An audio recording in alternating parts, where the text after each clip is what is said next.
बातमीपत्राला आता सुरुवात करूयात। मुंबईतील सीएसएमटी स्थानकाबाहेर मराठा बांधवांची होणारी गर्दी लक्षात घेता वाहतूक पोलिसांकडून वाहतूक मार्गामध्ये बदल करण्यात आलेले आहेत।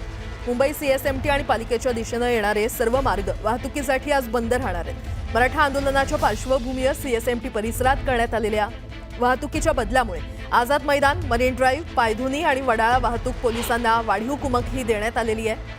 वडाळा वाहतूक पोलिसांना 35 तर आझाद मैदान पोलिसांना 35 अशी 70 जणांची वाढीव कुमक या दोन वाहतूक पोलीस चौक्यांना देण्यात आल्याची माहिती सूत्रांनी दिलेली आहे।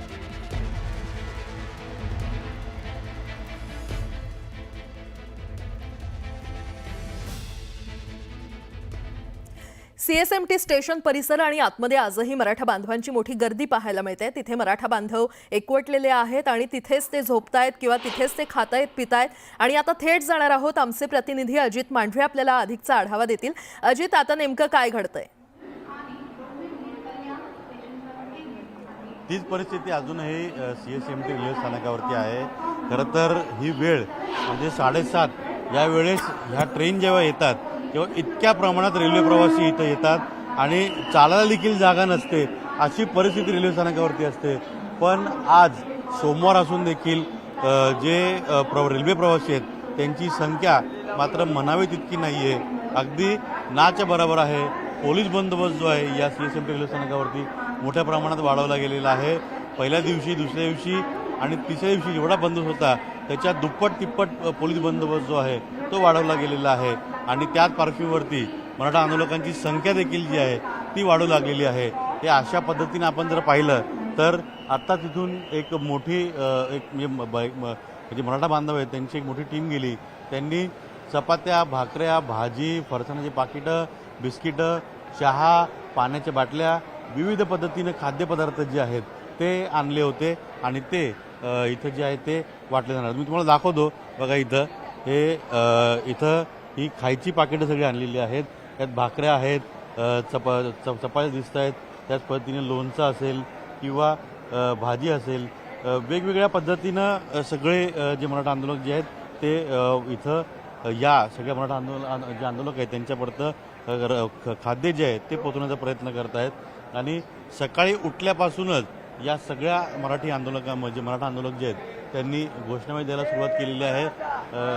या अशा पद्धतीने घोषणा ज्या आहेत त्या सकाळपासून सुरूच आहेत आणि हलगी वाजून उत्साह साजरा करण्याचा किंवा जोश वाढवण्याचा जो प्रकार आहे तो अजूनही सुरू आहे। आणि यामुळे सीएसएमटी रेल्वे स्थानकावरती बरेचशी लोक जी आलेली आहेत किंवा रेल्वे प्रवासी जे आलेत ही अशा पद्धतीनं गर्दी असते, पण इथं जायला किंवा चालायला देखील जागा नसते।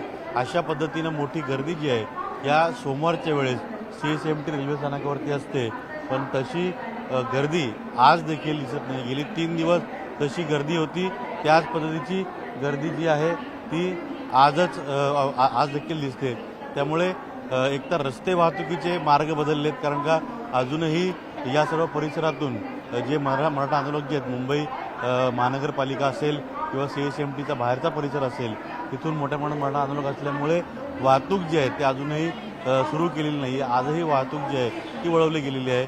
त्याच पार्श्वभूमीवरती मोठ्या प्रमाणात लोक रेल्वेचा वापर करतील आणि रेल्वेनं येतील अशी शक्यता होती, पण आजही तीच परिस्थिती दिसते की रेल्वेनं म्हणजेच रेल्वेनं असेल किंवा रस्ते वाहतूक असेल, मुंबईकर जे आहेत किंवा मुंबईला जे कामाला येतात उपनगरामधले ठाणे, कल्याण, डोंबिवली जे असतील किंवा विविध भागातून येणारे, शहरातून येणारे जे चाकरमानी आहेत, रेल्वे प्रवासी जे आहेत ते मात्र आज इथं येताना दिसत नाही आहेत। त्याच प्रमाणामध्ये त्यांची संख्या जी आहे ती देखील कमी आहे आणि मराठा आंदोलकच जास्त प्रमाणात रेल्वेनं प्रवास करून येताना आपल्याला दिसत आहेत। आणि हीच परिस्थिती सीएसएमटी रेल्वे स्थानकावरती आहे।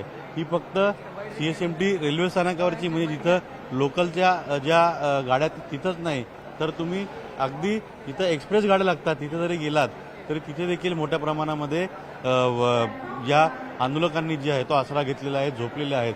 म्हणजे पूर्ण परिसर म्हणजे प्लॅटफॉर्म नंबर 1 पासून ते अगदी प्लॅटफॉर्म नंबर 16, 17, 18 इथपर्यंत जिथं जिथं त्यांना आसरा मिळतो, जिथं त्यांना पावसापासून वाचता येईल हे सगळं घेण्याकरता, आसरा घेण्याकरता या सर्व परिसरामध्ये मराठा आंदोलक जे आहेत ते त्यांनी इथं आसरा घेतलेला आहे। आणि याच सगळ्या पार्श्वभूमीवरती मराठा आंदोलकांची संख्या आता वाढते की काय अशी भीती व्यक्त केली जाते, कारण का जरांगे पाटील यांनीच गेली 2 दिवसापासून आंदोलन केलेलं आहे की ज्या पद्धतीनं पुढचं आंदोलन जे आहे ते आपल्याला तीव्र करायचं आहे, त्यामुळे आंदोलन जे आहे याकरता आंदोलनकर्त्यांनी मोठ्या संख्येने मुंबईला यावं अशा त्यांनी जे आवाहन केलं होतं त्याला कुठेतरी साथ देताना सगळे मराठा आंदोलन दिसत आहेत. ही संख्या जी आहे ती वाढतच चाललेली आहे आणि ही सगळे जेवणाची रसद जी आहे ती इथं पोचलेली आहे आणि उठल्या मग हे जे मराठा बांधव आहेत त्यांना जेवण कसं मिळेल याच्याकरता भाकरी, ठेचा, लोणचं, भाजी, चपात्या वेगवेगळ्या पद्धतीनं त्या सगळ्या इथं जे खाद्य जे आहे ते पोचलेलं आहे त्याचं वाटप केलं जाईल जेणेकरून कोणीही उपाशी राहणार नाही. ही अशा पद्धतीची परिस्थिती जी आहे ती रेल्वे स्थानकावरती आहे. रेल्वे स्थानक इथं गेली अनेक वर्ष किंवा गेले अनंत काळापासून या रेल्वे स्थानकावरती सोमवार म्हटलं की प्रचंड प्रमाणामध्ये मुंबईमध्ये कामाला येणाऱ्यांची रेल्वे प्रवाशांची मोठी संख्या असते, पण ती संख्या न दिसता हे सर्व मराठा आंदोलक जे आहेत हे सर्व मराठा बांधव जे आहेत हे अजूनही इथे ठाण मांडून बसलेले दिसत आहेत. ही परिस्थिती CSMT रेल्वे स्थानकाची आहे. हा एकदा प्रेक्षकांना खरं तर ही दृश्य दाखवूयात. CSMT स्टेशन परिसरात किंवा स्टेशनमध्ये कशा पद्धतीनं मराठा बांधव किंवा मराठा आंदोलक हे एकवटलेले आहेत. स्टेशन परिसर आंदोलकांनी गजबजलेला पाहायला मिळतोय. इथेच ते झोपतायत, खातायत, पितायत आणि आज या आंदोलकांची संख्या आणखीनच वाढण्याची शक्यता आहे, कारण मनोज जरांगे यांनी आवाहन केलेलं आहे हजारोंच्या संख्येनं मुंबईमध्ये या असं त्यांनी म्हटलेलं आहे. आणि आता थेट जाणार आहोत CSMT स्टेशन परिसर आणि आतमध्ये आजही मराठा बांधवांची मोठी गर्दी पाहायला मिळते. CSMT स्टेशन परिसरातली ही दृश्य आपण पाहतोय. कशा पद्धतीनं हे मराठा बांधव किंवा मराठा आंदोलक स्टेशन परिसरातच झोपलेले आहेत. जरांगे पाटील यांच्या उपोषणाचा आज 4था दिवस आहे आणि आज आणखी हे उपोषण आक्रमक होण्याची शक्यता आहे. तर CSMT स्टेशनवर किंवा त्या संपूर्ण परिसरात आंदोलकांनी मोठ्या प्रमाणात गर्दी केलेली आहे. थेट जाणार आहोत. आमचे प्रतिनिधी अजित मांढरे आपल्याला अधिकचा आढावा देतील. अजित, आज उपोषणाचा 4था दिवस, आणखीनच आक्रमकता आज पाहायला मिळणार आहे आणि CSMT परिसरात खरं तर मराठा आंदोलक मोठ्या प्रमाणात गर्दी करतायत. आज आठवड्याचा पहिला दिवस, काय काय आज घडू शकतं आणि काय सध्या तिथे घडतंय?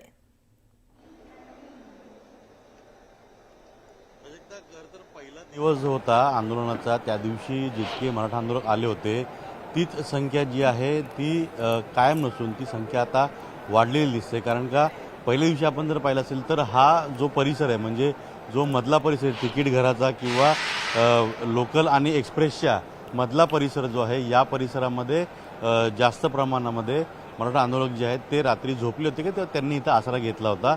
पण आता जर हळूहळू पाहिलं तर एकही प्लॅटफॉर्म म्हणजे मी इथे दाखवेन की हे जे ट्रॅक आहेत रेल्वे ट्रॅक जे आहेत तिथं प्लॅटफॉर्म नंबर 1 पासून ते अगदी प्लॅटफॉर्म नंबर त्या ठिकाणी 7 पर्यंत प्रत्येक प्लॅटफॉर्मच्या मध्ये जी जागा या प्रत्येक प्लॅटफॉर्मच्या मध्ये हे सगळे मराठा आंदोलक जे आहेत त्यांनी आसरा घेतलेला आहे, ते सगळे झोपलेले आहेत.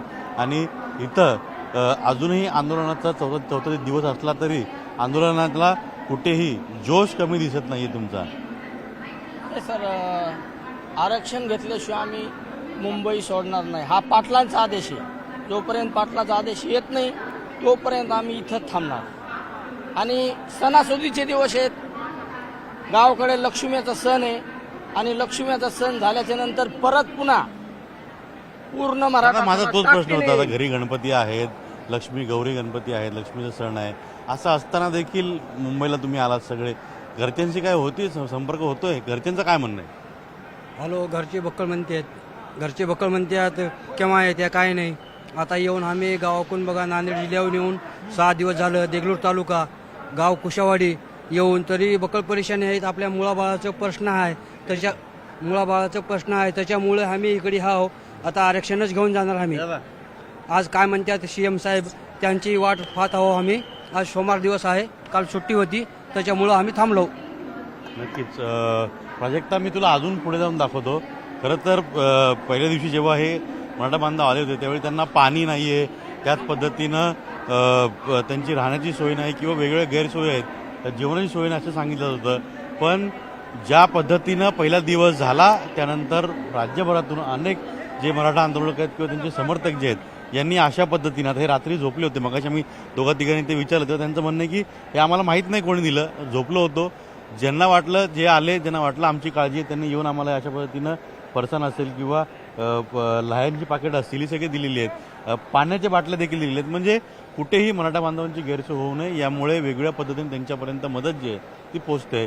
पण CSMT रेल्वे स्थानकाचं हे दृश्य जे आहे हे साधारणपणे पहिला दिवस जो होता त्यापेक्षा आता चौथा दिवस जो आहे त्यामध्ये संपूर्ण प्लॅटफॉर्मवरती कुठेही तू नजर टाकलीस तर प्रत्येक प्लॅटफॉर्मवरती तुला मराठा आंदोलक जे आहेत त्यांनी आसरा घेतलेला झोपलेले दिसतील.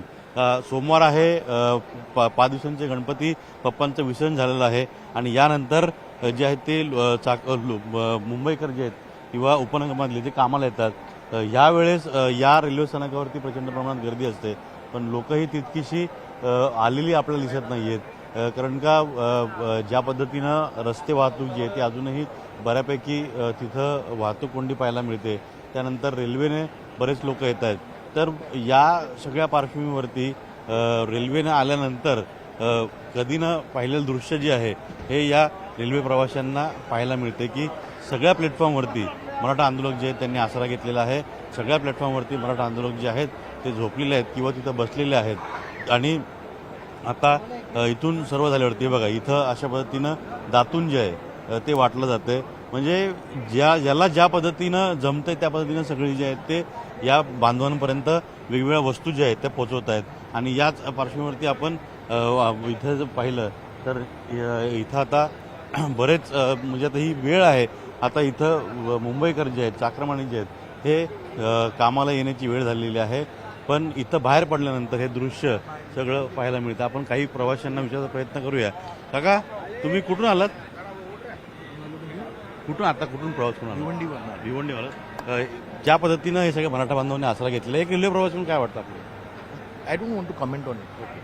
त्यांना त्याच्यावरती बोलायचं नाही आहे. बऱ्याच लोकांनी हे बोलणं टाळतच आहेत. पण ह्या सगळे जर पाहिलं तर अगदी पुढच्यापर्यंत म्हणजे पुढे जर आपण दादर साईडला जरी पाहिलं तरी आत्ता मध्ये येताना आम्ही मस्जिद बंदर रेल्वे स्थानक देखील पाहिलं तर तिथेही बऱ्यापैकी मराठा बांधव जे आहेत त्यांनी आसरा घेतला होता, तिथेही झोपले होते. कारण संख्या जी आहे ती वाढत आली, पावसाळे दिवस आहेत, ग्राउंडमध्ये तितकीशी व्यवस्था नाही आहे, बाहेर कुठे झोपू शकत नाही. पण हे सगळं असताना ह्या सगळ्या मराठा बांधवांना मोठा आसरा ठरला आहे तो म्हणजे हे CSMT रेल्वे स्थानक, छत्रपती शिवाजी महाराज रेल्वे स्थानक जे आहे हे रेल्वे स्थानक या सगळ्या जे मराठी बांधव आहेत त्यांना, मराठा बांधव जे आहेत त्यांना आश्रय ठरलेला आहे. आणि बरेचसे आपण जर पाहिली तर इथं वेगवेगळ्या भागातून आता इथं आता 3 नंबर प्लॅटफॉर्मवरती आणखीन एक ट्रेन आलेली आहे आणि या ट्रेनमधून प्रवासी उतरतील, प्रवासी त्यांच्या कामाला जातील. पण उतरल्यानंतर त्यांना हे सगळं पाहायला मिळतंय. तर ही संख्या जी आहे ती आता वाढत जाईल असं काल जरांगे पाटील म्हटले होते की प्रत्येक गावातून किमान 50 लोकांनी तरी मुंबईकडे यावं जेणेकरून सरकारला आपली ताकद दाखवू आणि मराठा आरक्षण घेतल्याशिवाय आपण परत जाऊ नये. या अशा पद्धतीनं सरकारनं जरांगे पाटील यांनी जे आवाहन केलं होतं त्यामुळे संख्या जी आहे ती वाढू शकते. पण मुळात आता मुंबई जी आहे ती पुन्हा पूर्वपदावरती येते, सुट्ट्या संपलेल्या आहेत, लोक कामावरती येत आहेत, तर त्यांना या सर्व गोष्टीचा त्रास होऊ नये याची देखील काळजी या मराठा बांधवांनी घेतली पाहिजे. वेळोवेळी अपडेट घेत राहू. तुर्तास धन्यवाद या संपूर्ण आढाव्यासाठी.